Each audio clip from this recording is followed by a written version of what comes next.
ചുരുക്ക സിനിമകൾ കൊണ്ട് തന്നെ പ്രേക്ഷക മനസ്സിൽ വലിയൊരു സ്ഥാനം ഉറപ്പിച്ചിട്ടുള്ള ഒരു യുവ നടനാണ് നെസ്ലിൻ. പുള്ളിയുടെ പല ചിത്രങ്ങളിലും പുള്ളി നായകനായിട്ടല്ല സഹനടനായിട്ടൊക്കെയാണ് അഭിനയിച്ചിട്ടുള്ളത്. എന്നാൽ പോലും ഇപ്പോൾ ഒരു സൂപ്പർ സ്റ്റാർ പട്ടത്തിലോട്ട് പുള്ളി ഇപ്പോൾ എത്തിച്ചേർന്നിരിക്കുകയാണ്. പുള്ളി നായകനെ എത്തുന്ന ചിത്രങ്ങളായാലും തിയേറ്ററിൽ സൂപ്പർ ഹിറ്റ് വിജയം നേടുകയാണ്. അത് എങ്ങനെയാണ് ആ ഒരു ജേണിലോട്ട് എത്തിച്ചേർന്നതാണ് നമ്മൾ ഇന്നത്തെ വീഡിയോ നോക്കാൻ പോകുന്നത്. ആദ്യം തന്നെ പുള്ളി നായകനെ ആദ്യമായി അഭിനയിച്ച് പുറത്തിറങ്ങുന്ന ചിത്രമാണ് തണ്ണീർമത്തൻ ദിനങ്ങൾ എന്ന ചിത്രം. ഈ ഒരു ചിത്രത്തിലെ മാത്യു തോമസ് ആയിരുന്നു നായകനെ എത്തിയിട്ടുള്ളത്. ഇതിൽ നെസ്ലിന്റെ ക്യാരക്ടർ എടുത്തു നോക്കുകയാണെങ്കിൽ വളരെ കുറഞ്ഞ സ്ക്രീൻ ടൈമിൽ വന്ന് പ്രേക്ഷക മനസ്സിൽ വലിയ സ്ഥാനം ഉറപ്പിച്ചിട്ടുള്ള ആളാണ്. പുള്ളിയുടെ ആ ഒരു പറയുന്ന ശൈലിയും കൂടാതെ തന്നെ പുള്ളി പറയുന്ന ഓരോ ഡയലോഗും എല്ലാവർക്കും വലിയ രീതിയിൽ കണക്ട് ആവും, അല്ലെങ്കിൽ വലിയ രീതിയിൽ ഒരു തരംഗമാകുന്ന കാഴ്ച തന്നെ ആയിരുന്നു കണ്ടിട്ടുള്ളത്. നെസ്ലിന്റെ ആ ഒരു ക്യാരക്ടർ ആയാലും എല്ലാവരും ഓർമ്മയിൽ നിൽക്കുന്ന ഒരു ക്യാരക്ടർ തന്നെയായിരുന്നു. പിന്നീട് പുള്ളി നെസ്ലിൻ പോയി അഭിനയിച്ചിട്ടുള്ള ചിത്രം വരണേ ആവശ്യമുണ്ടോ എന്ന ചിത്രമായിരുന്നു. ഈ ഒരു ചിത്രത്തിൽ എല്ലാവരും തന്നെ പ്രതീക്ഷിക്കും എന്താണ് നെസ്ലിനെ എല്ലാവരും ഓർത്തു വെക്കാനുള്ള കാരണമെന്ന്. നെസ്ലിൻ ഈ ഒരു ചിത്രത്തിൽ ദുൽഖറിന്റെ ചെറുപ്പകാലമായിട്ടായിരുന്നു അഭിനയിച്ചിട്ടുള്ളത്. അതുകൊണ്ട് തന്നെ എല്ലാവരും നോട്ട് ചെയ്ത് വെച്ചൊരു നടൻ തന്നെയായിരുന്നു നെസ്ലിന്. പിന്നീട് പുള്ളി നായകനെ പുറത്തിറങ്ങിയിട്ടുള്ള ചിത്രമായിരുന്നു പൃഥ്വിരാജ് കുമാരൻ നായകനെ പുറത്തിറങ്ങിയിട്ടുള്ള കുരുതി എന്ന ചിത്രം. ഈ ഒരു ചിത്രത്തിൽ ഒരു ഡിഫറന്റ് ആയിട്ടുള്ള നെസ്ലിനെ തന്നെയായിരുന്നു നമുക്ക് കാണാൻ സാധിച്ചിട്ടുള്ളത്. പുള്ളിക്ക് ഏത് രീതിയിലുള്ള ഒരു ക്യാരക്ടർ ആയാലും പുള്ളിക്ക് ഒരു ക്യാരി ചെയ്യാൻ പറ്റുമെന്ന് തെളിയിച്ചിട്ടുള്ള മറ്റൊരു ത്രില്ലർ ജോണിൽ ഉൾപ്പെടുന്ന ചിത്രം തന്നെയായിരുന്നു കുരുതി എന്ന ചിത്രം. പിന്നീട് പുള്ളി ഒരു ത്രില്ലർ ജോണിലോട്ട് മാത്രം ഉൾപ്പെടാതെ പിന്നീട് പുള്ളി നായകനെ പുറത്തിറങ്ങിയിട്ടുള്ള ഒരു ഫീൽ ഗുഡ് എന്റർടൈനർ ചിത്രമായിരുന്നു ഹോം എന്ന ചിത്രം. ഈ ഒരു ചിത്രം OTT റിലീസ് അന്ന് വലിയൊരു രീതിയിൽ തന്നെ തരംഗമാകുന്ന കാഴ്ച തന്നെയായിരുന്നു കണ്ടിട്ടുള്ളത്. ഇതിലെ നെസ്ലിന്റെ ക്യാരക്ടർ എല്ലാവർക്കും തന്നെ വലിയ രീതിയിൽ തന്നെ ഇഷ്ടമുള്ള ഒരു ക്യാരക്ടർ തന്നെയായിരിക്കും. അതുപോലുള്ള സ്ക്രിപ്റ്റ് സെലക്ഷൻ ആണ് പുള്ളിനെ ഇവിടെ നിന്ന് ഉറപ്പിച്ചു നിർത്താനുള്ള പ്രധാന കാരണം. ഹോം ചിത്രത്തിലായാലും പുള്ളിയുടെ കോമഡികളൊക്കെ കിടിലൻ രീതിയിൽ തന്നെ വർക്കൗട്ട് ആയിട്ടുണ്ടായിരുന്നു. പിന്നീട് ദിലീപ് ഏട്ടന്റെ ഒരു ചിത്രത്തിലായിരുന്നു പുള്ളി ഒരു പ്രധാന വേഷത്തിലായി എത്തിയിട്ടുള്ളത്, കേശു ഈ വീടിന്റെ നാഥൻ എന്ന ചിത്രം. ഈ ഒരു ചിത്രം അന്ന് OTT-യിലായിരുന്നു പുറത്തിറങ്ങിയിട്ടുള്ളത്. ദിലീപ് ഏട്ടനൊപ്പം നിൽക്കുന്ന രീതിയിൽ ദിലീപ് ഏട്ടനൊപ്പം തന്നെ നല്ല രീതിയിൽ കോമഡിയൊക്കെ പറഞ്ഞ് പുള്ളി ഒപ്പത്തിനൊപ്പം പിടിച്ചൊക്കെ നിന്നിട്ടുണ്ടായിരുന്നു. ഈ ഒരു ക്യാരക്ടർ ആയാലും പലവർക്കും ഇഷ്ടമുള്ള ഒരു ക്യാരക്ടർ തന്നെയായിരുന്നു. പിന്നീട് പുള്ളി നായകനെ പുറത്തിറങ്ങിയിട്ടുള്ള ഏറ്റവും പുതിയ ചിത്രമായിരുന്നു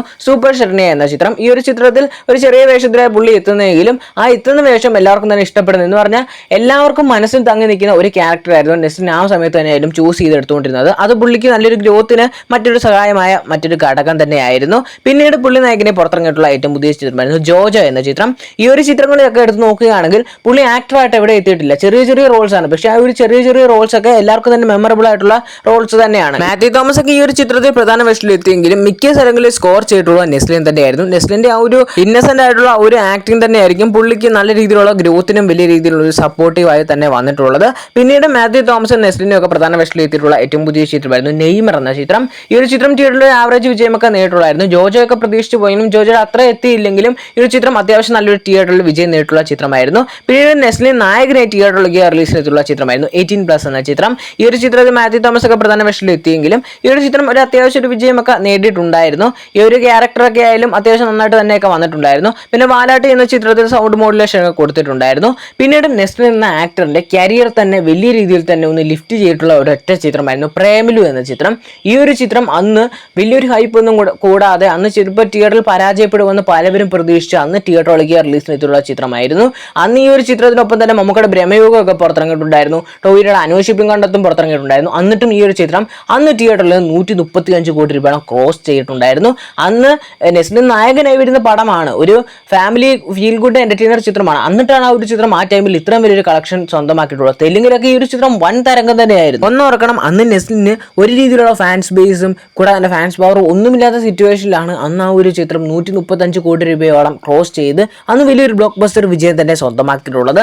ആ ഒരു ചിത്രം നെസ്ലിന്റെ കരിയറിലെ തന്നെ ഏറ്റവും വലിയൊരു ടേണിംഗ് പോയിന്റ് ആയിരുന്നു.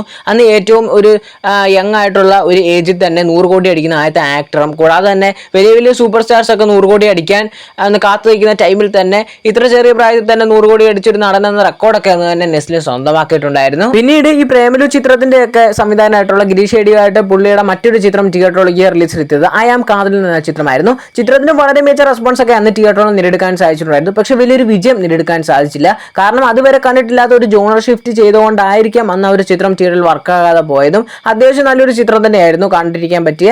പക്ഷേ ഈ ഒരു ചിത്രം അതുവരെ കണ്ടിട്ടുള്ള നെസ്ലിന്റെ ഒരു കോമഡി ടച്ച് ഒന്നും ഇല്ലാത്ത രീതിയിലായിരുന്നു പുള്ളി ആ ഒരു ചിത്രം എടുത്തൊക്കെ വെച്ചിട്ടുള്ളത്. അതുകൊണ്ടൊക്കെ തന്നെ ചിത്രത്തിന് വലിയൊരു വിജയമൊന്നും തിയേറ്ററിൽ നേടിയെടുക്കാൻ സാധിച്ചില്ല.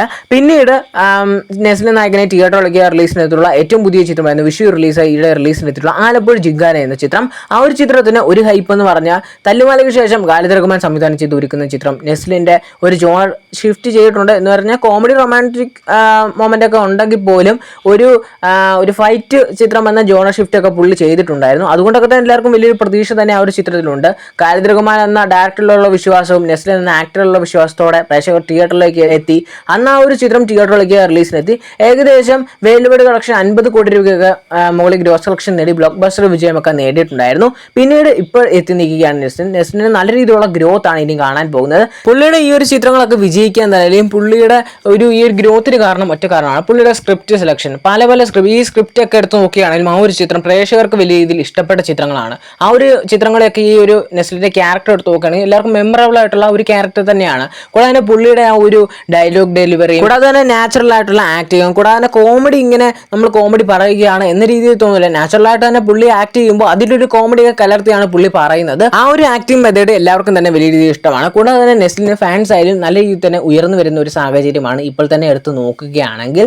കൂടാതെ തന്നെ പുള്ളിയുടെ ഇനിയും വരുന്ന സിനിമകളുടെ ലൈനപ്പ് എടുത്ത് നോക്കുകയാണെങ്കിൽ കിഡിന ലൈനപ്പ് തന്നെയാണ് പുള്ളിക്കുള്ളത്. കാരണം അടുത്തത് തുടരും ചിത്രത്തിന്റെ, ലാലേട്ടന്റെ തുടരും ചിത്രത്തിന്റെ സമയത്തുള്ള തരുൺ മൂർത്തിയോടാണ് അടുത്ത ഒരു ചിത്രം ഒന്നിക്കാൻ പോകുന്നത്. പിന്നീട് വരാനിരിക്കുന്ന ചിത്രമാണ് പ്രേമലു 2. മറ്റൊരു ചിത്രമാണ് നെസ്ലിൻ നായകനെ കല്യാണി പ്രിയദർശൻ നായികയായി വരുന്ന ദുൽഖർ നിർമ്മിക്കുന്ന ഒരു ചിത്രം. കൂടാതെ തന്നെ മറ്റേ മുകുന്ദനുണ്ണി അസോസിയേറ്റ് എന്ന വിനീത് ശ്രീനിവാസന്റെ ചിത്രത്തിന്റെ സംവിധായകന്റെ കൂടെ പുതിയൊരു ചിത്രം വരുന്നുണ്ട്, മോളിവുഡ് ടൈംസ് എന്ന് പറഞ്ഞ. പിന്നെ കുമ്പളങ്ങ നൈറ്റ്സ് എന്ന ചിത്രത്തിന്റെ സംവിധായകനുമായിട്ടുള്ള മറ്റൊരു ചിത്രവും വരുന്നുണ്ട്. അങ്ങനെ ഒരു കിടില ലൈനപ്പ് തന്നെയാണ് നെസ്ലിനായാലും ഉള്ളത്. നെസ്ലിന്റെ ഇനി വരുന്ന ചിത്രങ്ങളായാലും വലിയ രീതിയിൽ തന്നെ എല്ലാവർക്കും പ്രതീക്ഷ തന്നെയാണ് ഉള്ളത്. കൂടാതെ തന്നെ നെസ്ലിന്റെ ഈ ഒരു ഗ്രോത്ത് ചെറിയ ചെറിയ ചിത്രങ്ങളിലൂടെ സഹനടനായിട്ട് എത്തിയാലല്ലോ എന്ന് പറഞ്ഞാൽ നമ്മളൊരു സിനിമയിലോട്ട് നമ്മൾ എത്തുകയാണെങ്കിൽ ഒരു ചെറിയ വേഷമാണെങ്കിൽ പോലും നമ്മുടെ ഒരു 100% എഫേർട്ട്, നമ്മുടെ ഒരു നാച്ചുറൽ ആയിട്ടുള്ള ആക്ടിങ്ങും കൂടാതെ തന്നെ ഇന്നസെൻസും ഒക്കെ ആ ഒരു ചിത്രത്തിൽ ഇടാൻ തന്നെ ശ്രമിക്കുക.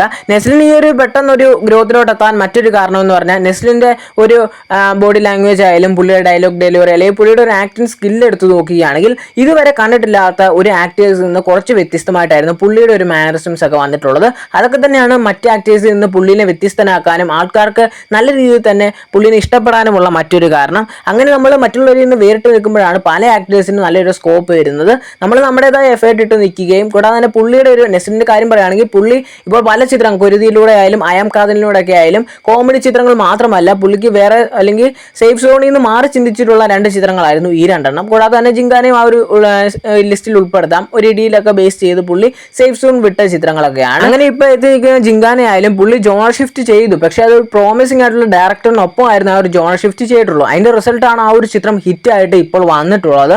കൂടാതെ തന്നെ അന്ന് അയാം കാതലിലൂടെ ജോണർ ഷിഫ്റ്റ് ഒക്കെ ചെയ്തിട്ടുണ്ട്. അയാം കാതലിന് കിടിലൻ ചിത്രമാണെങ്കിൽ പോലും അന്ന് വലിയൊരു പ്രൊമോഷൻസോ അല്ലെങ്കിൽ ഇറക്കിയ ടൈം കൊണ്ടൊക്കെയാണ് ആ ഒരു ചിത്രം ഫ്ലോപ്പ് ആൻ കാരണം എന്നാണ് ഞാൻ പ്രതീക്ഷിക്കുന്നത്. കാരണം കിഷ്കിണ്ടാകാണ്ടുമൊക്കെ ആസിഫ് അലിയുടെ തിയേറ്ററിൽ പരാജയപ്പെടാൻ ചാൻസ് ഉണ്ടായിരുന്ന ഒരു ചിത്രമാണ്. അന്നൊരു ഫെസ്റ്റിവൽ ടൈമിൽ ആ ഒരു ചിത്രം ഇറക്കി വിട്ടുകൊണ്ടാണ് ആ ഒരു ചിത്രം വലിയ രീതിയിൽ സക്സസ് ആകാനുള്ള മറ്റൊരു കാരണം.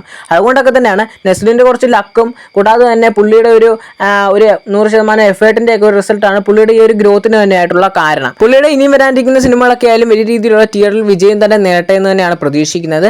നിങ്ങൾ ഈ ഒരു വീഡിയോ കണ്ടിട്ട് നിങ്ങളുടെ പേഴ്സണൽ ആയിട്ടുള്ള അഭിപ്രായങ്ങൾ തീർച്ചയായും കമന്റ് ചെയ്യുക. കൂടാതെ തന്നെ മറ്റ് ആക്ടേഴ്സിനെ പറ്റി ഇതുപോലെ എന്തെങ്കിലും വീഡിയോ ചെയ്യണമെങ്കിൽ നിങ്ങൾ തീർച്ചയായും കമന്റ് ചെയ്യുക.